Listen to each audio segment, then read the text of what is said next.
माननीय केशव प्रसाद मौर्य जी, पता नहीं क्यों आपकी बुद्धि भ्रष्ट हो गई है, ये क्या हो गया है मेरे समझ में नहीं आ रहा है।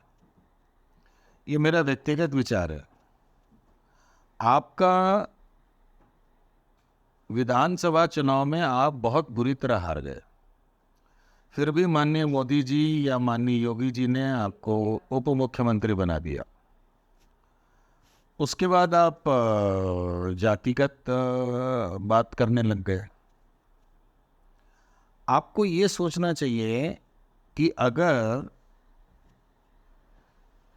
मुलायम सिंह यादव के बेटे ने किसी ब्राह्मण को लीडर ऑफ अपोजिशन बना दिया, तो इसमें आपको ब्राह्मणों से क्या आपत्ति हो गई? या तो आप कहिए कि हम तो भाई जाति प्रथा को लेके चलेंगे। आपको ये मालूम होना चाहिए कि भारतीय जनता पार्टी को जिसने पैदा किया है उसका नाम है राष्ट्रीय स्वयंसेवक संघ, और राष्ट्रीय स्वयंसेवक संघ वसुधैव कुटुंबकम के बात पर चलता है। और पता नहीं क्यों आपने इस तरह का बात किया, और आप वैदिक परंपरा से जुड़े होने का सिंबल चंदन लगाते हैं, और चंदन लगा के ये बात कहना कि ब्राह्मण को क्यों किया, दूसरी जाति को क्यों नहीं किया। क्या आपको इससे नहीं लगता कि ब्राह्मणों का ये अपमान होगा, या क्षत्रियों का अपमान होगा, या दूसरी जातियों का अपमान होगा यदि किसी एक का पक्ष लेते हैं? आपको सोचना चाहिए, और इस बात से आपको मंथन करने की जरूरत है, न कि आपको जाति सूचक शब्द का इस्तेमाल करना चाहिए।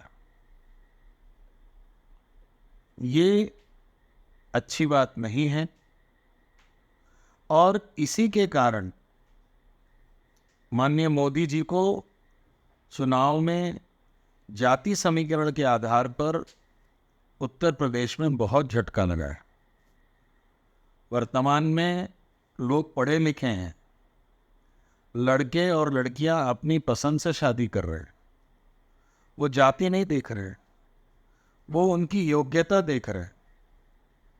एक कवि ने भी कहा है, जाति न पूछो साधु की पूछ लीजिए ज्ञान।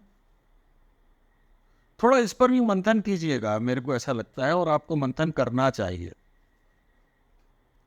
और इस तरह की बातों से दूर रहना चाहिए। राजनीति क्या होती है, राजनीति और राष्ट्रनीति का फर्क क्या होता है, इसको भी आपको समझने की आवश्यकता है। राष्ट्र धर्म का पालन करना चाहिए। आप उस प्रदेश के उप मुख्यमंत्री हैं जहां सभी जातियों के लोग हैं, आप किसी एक जाति के उप मुख्यमंत्री नहीं हैं। हो सकता है आपकी व्यक्तिगत रूप से आप किसी जाति के प्रतिनिधित्व करते होंगे, या आपकी अपनी जाति होगी, लेकिन दूसरे जाति के लोगों को अपमानित करना ठीक नहीं है। और आपके इस कथन से कहीं ना कहीं हम जैसे ब्राह्मणों को तकलीफ पहुंची है, और आप उस पार्टी के उप मुख्यमंत्री हैं जो पार्टी वसुधैव कुटुंबकम के बात को लेकर चलती है। अच्छा होगा जातियों पर आधारित बात करने की बजाय देश के विभिन्न लोगों के बारे में, स्वतंत्रता संग्राम सेनानियों के बारे में बात कीजिए, जिन्होंने न जाति देखा, न पंथ देखा, न समुदाय देखा, भारत माता को उसकी जरूरत के अनुसार अपने आप को बलिदान कर दिया। इसलिए सोचने की जरूरत है।